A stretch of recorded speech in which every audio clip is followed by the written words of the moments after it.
Thank you for being with us today, Congressman Pallone. It's a pleasure to see you again. And thank you, Raffi, and thanks for all of you and the ANC to support Armenia and U.S.-Armenian relations. Thank you. You just reintroduced the Artsakh travel and communication resolution. Can you tell us a little about this and why it's so important? Well, as you know, I've had many experiences over the years where I traveled to Armenia and Artsakh, and because of this travel and communications restriction, it's always a problem. And for me, imagine that, as a congressman, that the State Department is always trying to prevent me from going to Artsakh. Imagine how difficult it is for others. So, it makes no sense to have this travel and communications restriction, because we should try to have as much contact as possible with the people there, so there's an understanding of what the people of Artsakh and the government face. Sure. You actually just said this. You've traveled to Artsakh many times over the past 2 decades. What obstacles has the State Department put into place to actually prevent members of Congress from traveling to Artsakh? Well, first of all, you can't use any kind of U.S. government, vehicle or transportation. But beyond that, they constantly tell you it's unsafe. There's going to be consequences. You're going to be put on the Azerbaijan blacklist, and they essentially scare people from going. And obviously, if they're trying to scare me and other members of Congress, that puts certainly is going to discourage private individuals and businesses as well. Yeah, Azerbaijan seems intent to prevent all travel and communications with Artsakh, but it's hard to see how this approach fosters the peace process. How can we help U.S. policymakers and other stakeholders get a better sense of the situation on the ground? Well, if you don't go there and you have no communications, you're not going to get a better sense. And one of the arguments that I've been making for years is that Artsakh is a functioning democracy, market economy, obviously very much like the United States and the rest of the West. And, I want people to know that. And if it's going to be successful, there has to be, not only political cooperation, but economic cooperation. And none of that is helpful if you have a restriction on communications and travel. You were joined by Representative Tulsi Gabbard during your latest trip to Artsakh in the fall of 2017. Can you tell us a little about that trip and your impressions? Well, first of all, Tulsi was very impressed with the government and the people. I think because of her military background, and of course many people in the Artsakh government and just regular people, because they had to fight a war for independence, have themselves participated in the military, right out of proportion to what it would be in other countries, because they faced annihilation, and they really treated her sort of as not only as a congressperson from the United States, but as a military person. And being a woman, I think that was even accented more.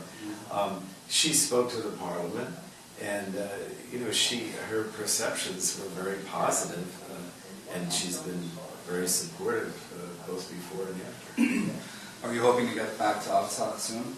I always want to go back. As you know, it's not only because I want Artsakh to remain Armenian, and I want to settle, the dispute with Azerbaijan, and have it be an independent continue as an independent nation, or perhaps if they voted in a referendum to become part of Armenia, but to remain Armenian, which is obviously the ultimate goal, and to be recognized as such, as a republic or as a part of Armenia ultimately. But beyond that, I just love the culture, and I just love the people. Raffi, I just love everything Armenian, and Artsakh is sort of the epitome of Armenia in the sense that, whether it's the pottery or the rugs or just the culture in general, it's sort of the ultimate expression, I think, of Armenian culture. So that's another reason why I like to go. You're a major supporter of the bipartisan bicentennial efforts that would place gunfire locator systems on the line of contact. Yes. And as you know, Armenia and Artsakh are in favor of this and support this effort, but Azerbaijan has placed opposition and wants to stop that effort. Have you seen any signs from the administration that it's putting pressure on Azerbaijan to lift its opposition to the gunfire locator systems?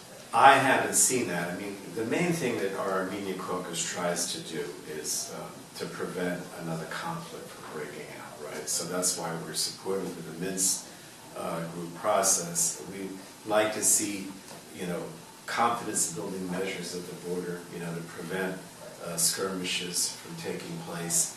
As you know, periodically there are skirmishes and people get killed and wounded. And so if we could get Azerbaijan and Armenia and Artsakh involved in some efforts, collectively to build confidence, whether it's for agriculture, water, economic purposes, any of those things are useful. And then, the idea would be that ultimately there would be a settlement and there would be some kind of, peacekeeping force to prevent those kinds of outbreaks from occurring. But so that's why I think that proposal makes sense, because we don't want, there's always a danger of tripping into another war. Sure. You're leading the annual Armenian Caucus Dear Colleague letter on expanded aid to Artsakh and Armenia, and in fact you submitted testimony about Artsakh demining and rehabilitation efforts. Why is it so important to have expanded aid for Artsakh? Well, it continues to be, it continues to be a developing country because of the blockade and the lack of recognition by other countries, including ourselves. Their economy, although it's pretty good from what I understand, is always threatened because it's hard to move goods in and out of a place that's landlocked if you have blockades and lack of recognition. And so they do need development assistance. They need humanitarian assistance, and it's also a way of showing that there's a recognition of Artsakh. I like to do whatever I can to show that this country is there, that it's real, that it's democratic, that it operates just like any other nation, and certainly assistance is important for economic reasons as well as recognition. Thank you for your leadership and your time, Congressman. All right. Thanks for all you do and that all the Armenian National Committee does. We appreciate it and continue to work with you in our caucus. Thank you.